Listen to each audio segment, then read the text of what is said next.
I broke my ruler, so now I have a new microphone holder. So today we're talking about being argumentative. Guys, it's exhausting. It's exhausting. And let me explain, there is a certain type of person, that will constantly try to see the other side of things, play devil's advocate. Like, there's a certain kind of person that's constantly looking to argue, essentially, constantly looking to see like what's being avoided, what's not being said, and like what's the opposite of what is being said, and try to argue an opposite point just for the sake of it, not because they actually disagree with what you're saying, but because they want to look at the other side of it and even argue, even defend the other side of it for whatever reason that may be. And that's not to say that it's not good to look at all sides of a situation or all different perspectives on a specific topic or situation. It is important to think about what is not being said and what is not being addressed currently. Like, I think that's important. I think that's something that's good to do. And I think it also will allow you to better understand people who think opposite of you, or even like have a better understanding of your point and like how to portray or argue your own point that you're making. But the thing is, not everything's an argument. Sometimes things are just conversations. Sometimes I'm telling you what I think because I just want to tell you what I think and have a conversation about what I think. And it's not always about like arguing that. And the thing is, like, when there is this type of person that's constantly looking to make conversations arguments, like seeing every conversation as this is one point that's being brought up, and seeing that point as an argument of like I'm defending a specific point when I'm just like speaking or saying what I think, is constantly looking at conversations as arguments, then the conversation becomes an argument. Then it becomes, I have to defend my point over your point, instead of where are our points converging? Where are we saying the same thing? If it's constantly like, oh, you're arguing with me or I'm arguing with you, or like this is a stance that you're taking or a stance that you're defending, then it stops being a conversation, then it starts being an argument, and then conversations turn into arguments. And the thing also with constantly looking at things as arguments, constantly pitting yourself against another person, of like if somebody disagrees with you or somebody has a different perspective as you, it becomes an argument of like, oh, well, you're not thinking of this, you're not thinking of that, when most of the time we have so much in common. Most of the time we're saying a lot of the same things, or we want the same thing. So if we both have the same goal and we both want the same thing, why does it need to be an argument? Why can't it be both of us working together towards the same desire that we both have? Why does it need to be an argument? Why does it have to be this or that? Because once you get into this or that mentality, this or that thinking, and you keep looking at the opposite side, like let's say I bring something up and you're like, oh, well, you're not thinking about this. And it's like, okay, well, you actually don't know whether I thought about that or not. Maybe I have thought about that, and like maybe I have. Maybe I have thought about that. You actually don't know whether I thought about that or not. So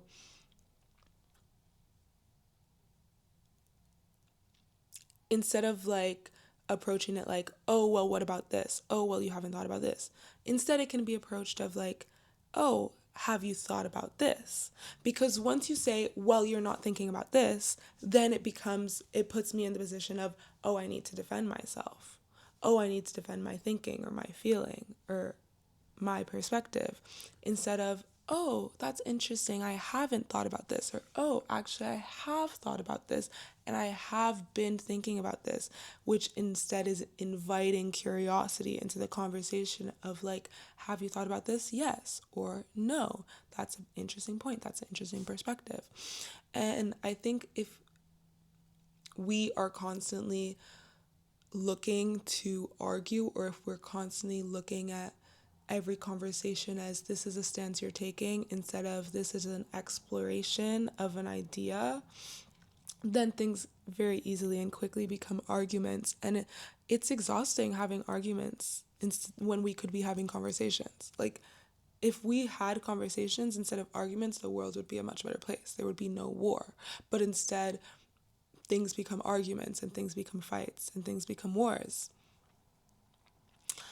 And that's just so chaotic. That's just so chaotic because once you start looking at every conversation or every topic or every point as like there is one side and there's another side, then you're constantly working with contradictions. You're constantly working in a state of duality. And duality doesn't exist. There's no such thing as duality because there's always a third option. There's always a third thing. There's no such thing as duality. It doesn't exist. Non-duality is the thing, and we can only understand duality in understanding non-duality, in understanding that there's always a third option. There's always a secret, mysterious third thing in the room with us. Looking at everything as like one point versus another point, or right versus wrong, or I like this, I don't like this. If you're constantly looking at life and your experience as I like this, I don't like this, it creates a lot of chaos. It creates a lot of internal chaos in your system, in your body.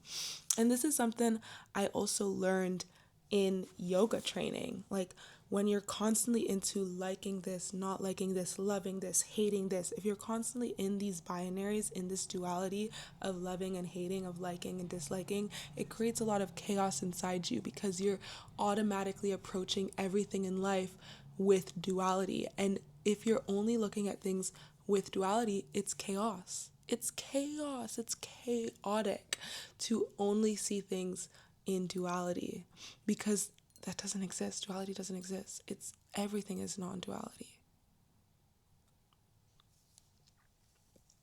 And it's hard for me to explain that in words because I'm still learning about this concept, but like there's birth and there's death, but then there's life.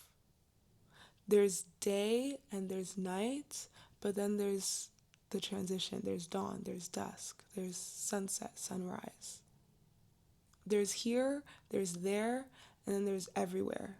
There's the sun, there's the moon, and then there's space. There's the ground, there's the sky, and then there's the atmosphere. Like, there's always three. Three is such an important number. Things are always in three or more. Like, there's no such thing as duality. So if you're constantly looking at things as I like this or I don't like this, I love this, I hate this, this is right, this is wrong, this is your point, this is my point, this is one side, this is another side. If you're constantly looking at things in this binary duality way, then you're ignoring the fact that most things in life are a continuum. You're ignoring the fact that there's other things that exist outside of this binary, outside of this duality. Don't even get me started on gender. Okay? How come there's so many of us that are non-binary and like, okay, society, we're slowly getting used to this concept of like a third gender, a non-binary, but still we're so stuck in the binary. We're still so stuck in the duality when the truth is things are just non-duality. Non-duality is the most true thing. There is no such thing as duality. And I just simply can't explain that any further. It's something that we're all going to have to ponder and think about and continue thinking about and continue learning about it. I still have things to learn about this concept of non-duality, yet it's a thing. Because otherwise, there's just so much chaos and so much distress. There is no peace in binary. There's no peace in duality. This or that, this or that. I like, I don't like, I don't like, I don't like. Then you're constantly looking at the world as things that you're trying to put into two separate categories, two separate boxes, when it's just a disservice to yourself because that's just not the truth. Editing Flora here, I just feel like it's important to say, even if you are not the type to look for arguments if you are close to someone who argues a lot, whether that's a parent, a friend, even especially a partner, because I've seen people in certain relationships, or specifically more when they've come out of certain relationship dynamics where they were with somebody who argues a lot or enjoys arguing.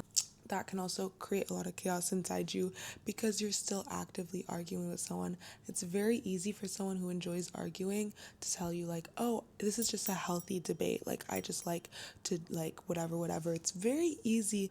Debates are different because there should be no, like, emotional reactivity in debates, but in arguments there is emotional reactivity. With a healthy debate, it's like it's more of a conversation versus an argument.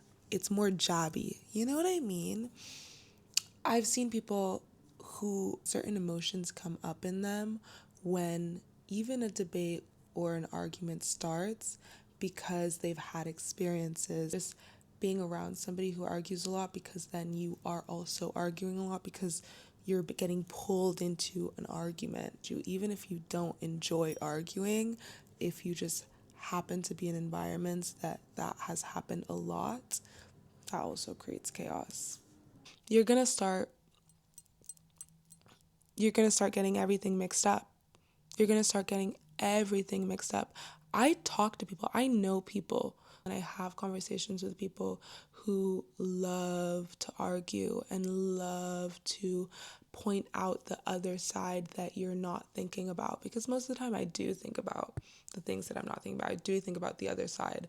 But when you bring up your own point or you bring up your own opinion, it's very easy for somebody else where it's like, this is the first time we're having this conversation, and it's very easy to assume that you're not thinking about something else because you haven't named it, because you haven't brought it up in the conversation. It's easy to assume you haven't thought about it. But a lot of the time I do think about the other side. I do think about the other point of it, or I have before. And that's just not something I'm bringing up because I'm bringing up my own thoughts and feelings. So I have spoke to people a lot. I've spoke to many people, and I know many people who like to argue and like to be like, oh, this is this thing that you're not thinking about. And then I hear them talk in conversations. I hear them talk like outside of an argument when they're just talking, and they're constantly mixing things up. They say should when they should say shouldn't, or they say I did this when they mean I didn't do this, or they say this happened when they mean something. Like, they're constantly mixing up the words in their head of like, oh yeah, I hated this, but they actually meant that they loved it. Or, oh yeah, I didn't do this, but they actually meant that they did do it. And I can tell that they mean that they did do this, but they're saying the opposite. They're saying the opposite because they're stuck in this place of arguing. They're stuck in this place of this or that. They're stuck in this duality. And when you get stuck in that place mentally where you're constantly looking at the other side as if things are arguments, then it's gonna come out. It's gonna come out in ways that you don't even know, because they're not aware that they're constantly mixing up their verbiage. They're not aware. But I notice because I'm aware. And that might sound like pretentious or like self-important, but like, I'm not going to point out to the person every single time they mix up their verbiage, like, hey, like, you meant the other thing. I'll do it once or twice, but if you keep doing it, if you keep mixing up your words like that, there's chaos inside you.